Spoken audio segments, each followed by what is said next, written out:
Assalamualaikum warahmatullahi wabarakatuh. Halo sobat, di video kita kali ini kita akan membahas salah satu episode dari channel Ningsih Tinampi sesi penarikan arwah. Dan ini proses penarikan arwah oleh Bu Ningsih Tinampi. Hal gaib adalah sesuatu di luar kemampuan kita sebagai manusia dan merupakan rahasia Allah. Namun atas kuasa dan kehendaknya, ada sebagian manusia yang diberi izin untuk mengetahui hal gaib. Melalui video ini kita harus mengambil hikmah yang ada terkandung di dalamnya. Tetaplah pandai dalam menyikapi sesuatu. Dan jadikan tolak ukur pada diri sendiri agar dalam menjalani kehidupan, kita senantiasa berhati-hati. Tiap manusia pasti akan mengalami kematian. Dan dalam agama Islam, setelah melalui alam dunia selanjutnya akan memasuki alam kubur. Nah, alam kubur inilah manusia akan merasakan apa saja yang telah ia lakukan di dunia. Jika taat kepada Allah, maka dia mendapatkan nikmat kubur.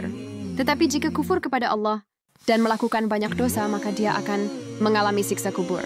Nauzubillah min zalik. Kali ini yang dipanggil adalah arwah dari ayah pasien. Assalamualaikum. Assalamualaikum kakak. Ngapunten ya Pak. Assalamualaikum Pak. Pak, ngapunten nggih Pak nggih. Kula mboten sopan. Tapi insya Allah ini untuk kebaikan Bapak. Ini putri jenengan Pak. Pak. Assalamualaikum. Bapak yang ikhlas. Bapak yang sabar ya.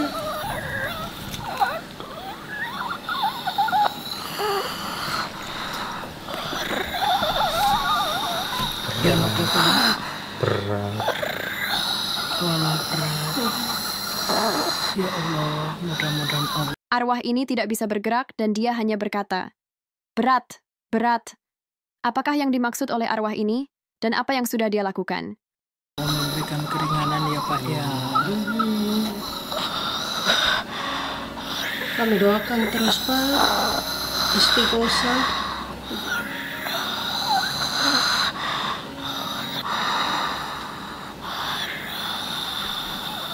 Apa yang memberatkan Pak?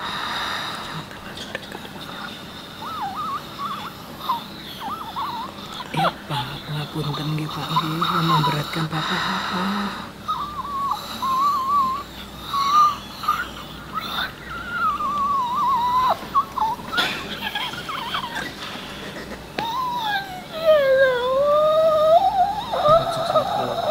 Sudah ya Bu, bismillahirrahmanirrahim. Bismillahirrahmanirrahim. Tambah ambles Bu. Kegencet, aku kegencet. Ya Allah, astagfirullah ya Allah. Astagfirullahaladzim. Kepalanya. Aduh, udah gak berani bikin dosa-dosa, udah gak begini ya Allah. Ya Allah. Bu, silakan duduk Bu. Apakah Bapak ini meninggalkan ada harta atau apa? Sawah. Dia tuh bilang, tadi apa Pak yang berat? Dia bilang, peninggalanku. Katanya dia yang memberatkan adalah peninggalanku, tolong itu sedekahkan dan ambil saja untuk meringankanku, begitu. Katanya dulu dia cuma fokus terhadap dirinya sendiri dan keluargaku saja Bu. Maaf ya, agak begini. Iya. Agak pelit. Iya. Dan ibu nurun pelitnya. Tadi aku baru bilang. Iya. Guling. Bentar aku kuning ya Bu ya, nanti tak jelasin, tak enak, tak ada kuning ya. Aku baru ngasih kode sama Anton ya. Maaf ya Bu, ada sifat yang paling menonjol di ibu. Kalau ibu itu sifat paling menonjolnya satu, galak dan gak terimaan orangnya. Jadi ibu nyenggol sedikit saja, dia ngelabrak beneran itu. Tapi kalau ibu, mohon maaf ya, sifat menonjolnya adalah pelit. Mungkin ibu tidak merasa tapi kelihatannya begitu, karena dulu bapak juga begitu. Jadi flitnya ini bukan yang kikir banget, tapi cenderung untuk keluarganya gitu. Jadi kalau untuk yang lain jarang melihat. Jadi kayak begini loh Bu, fokus ke keluarganya begitu. Itu dia. Ternyata kata bapaknya tadi itu memberatkanku. Apa yang berat Pak?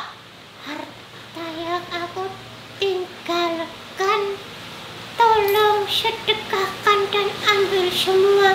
Itu memberatkanku begitu. Jadi dulu bapaknya ketika dapat harta itu kayak persenannya sedekahnya tuh kurang gitu loh ya. Arwah ini ternyata semasa hidupnya memiliki harta yang banyak, namun dia jarang bersedekah. Dia hanya fokus pada dirinya dan keluarganya saja, tapi tidak peduli dengan orang yang ada di sekitarnya. Padahal penghasilan yang kita peroleh di situ, terdapat hak orang lain yang harus kita keluarkan minimal 2,5%.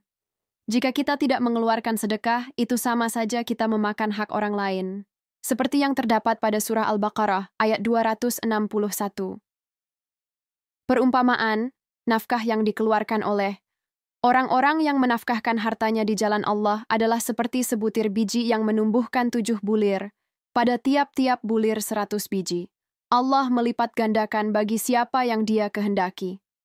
Dan Allah Maha Luas, karunia-Nya, lagi Maha Mengetahui.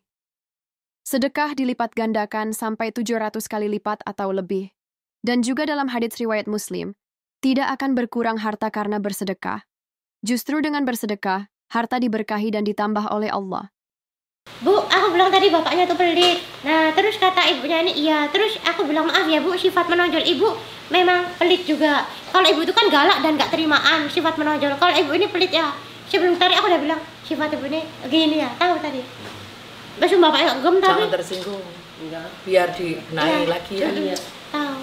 Jadi pelitnya tuh bukan yang pelit kikir tapi lebih fokus ke keluarganya dulu. Jadi kayak misalkan dapat harta apa masih menganggapnya loh ini kan usahaku, ini kan jeripayahku begitu loh Bu. Padahal seharusnya enggak boleh begitu. Yang ngasih keahlian siapa? Allah. Yang ngasih rezeki siapa? Allah. Yang ngasih semuanya Allah. Jadi harus dibagi. Justru ibu kadang dikasih rezeki yang lebih dibandingkan yang lain ya untuk berbagi dengan sekitar begitu. Contohnya Bu, aku puji-puji loh Bu. Ya begitu ya Bu ya. Terus kondisinya bapaknya nih kan begini, maaf ya Bu, kalau perzinahan juga ada ya bapak ini.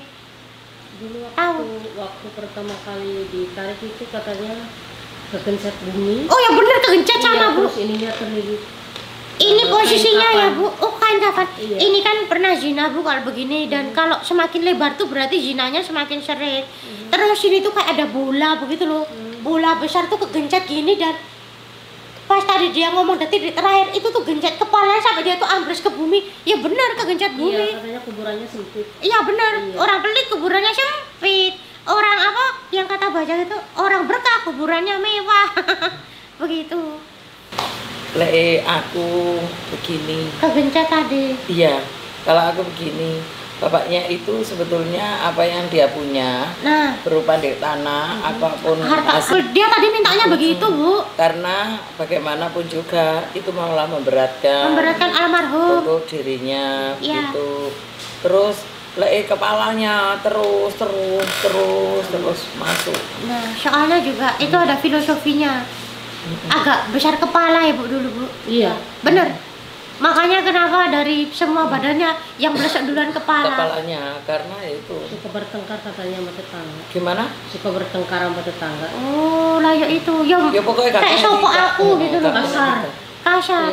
Makanya ngomongnya sampai enggak jelas yo kegencet bukan perutnya tok lho Bu, tapi sak mulutnya sak kepalanya. Pokoknya kepala ini. Tapi herannya tuh kayak miring gitu loh Bu. Jadi pas kepala tuh kayak blesek banget. Ya Allah, dia sampai, ayo Pak ngomong Pak, dikasih kesempatan. Terus ngomong itu, terus gak bilang makasih juga sama aku ya Bu. Harusnya kan makasih ya nak ya memberitahu. Enggak tuh aku gak dibilang makasih tuh Bu. Masih besar kepala juga. Tadi juga kepalanya ya besar Pak Bu. Blesek. Ternyata arwah ini selain kurang bersedekah, arwah ini juga pernah berzina dan memiliki sifat besar kepala atau sombong. Dosa zina azab kuburnya kelaminnya menjadi besar. Dan dosa sombong azab kuburnya yaitu dengan dibenamkan kepala ke dalam tanah sampai kegencet. Astaghfirullahaladzim. Oh ngeri Bu, ya Allah. Kayak aku sama Rosi jadi tambah takut dosa begitu loh. Betul. Ya jangan katain saja, aku gak akan membalas sudah.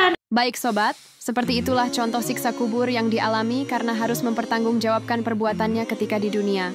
Semoga dengan melihat video barusan kita harus lebih banyak istighfar, mohon ampun, dan memperbaiki diri supaya kita bisa selamat dunia akhirat. Jangan lupa subscribe, like, dan share ya untuk video berikutnya. Wassalamualaikum warahmatullahi wabarakatuh.